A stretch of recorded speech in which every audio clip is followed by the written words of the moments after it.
My name is Alexandra Sophia Tutak. My first name comes from my grandma from my mum's side, and my middle name comes from my grandma from my dad's side. However, I never met Sophia, but I did meet Alexandra, or as I used to call her, Babcia Ola. Babcia Ola is one of the most important people from my childhood. I remember when I was a kid, she used to have this huge wooden slab, which, looking back at it now, was probably just a normal sized chopping board, but to 5-year-old me, to little Alex, it seemed massive. From what I can remember, when I was a kid, Babcia Ola and my mum would sit at the kitchen table with this huge wooden slab in front of them, and it would be covered in flour because they would be making cabbage and mushroom pierogi for the Christmas Eve table.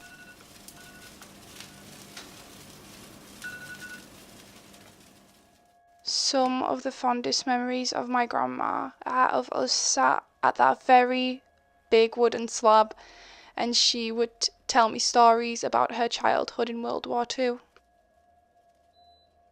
When I moved to England with my parents when I was 7, my grandma was one of the people I missed the most. I missed her red hair, and I missed her pink nude pearlescent lipstick that she'd wear every single Sunday when she went to the church, and sometimes she'd take me with her. The very first summer we went back to Poland after moving to England.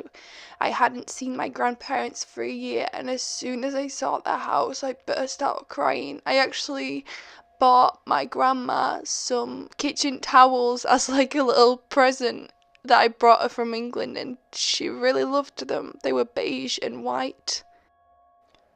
I was 12 or 11 when I found out that my grandma was really ill.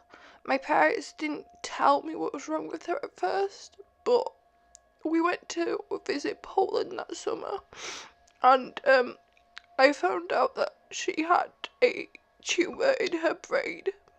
Because I was so young at the time, I wasn't really aware of everything that was happening, but I'm pretty sure she had some sort of operation.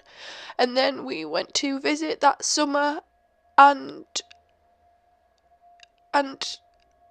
she wasn't the same anymore.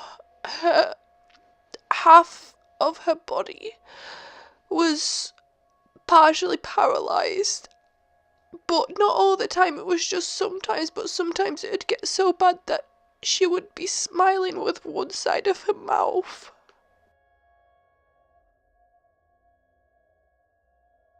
I knew that they didn't get the tumour out of her brain properly, and she had to go in for another surgery, or she had to go to hospital because she had some kind of stroke.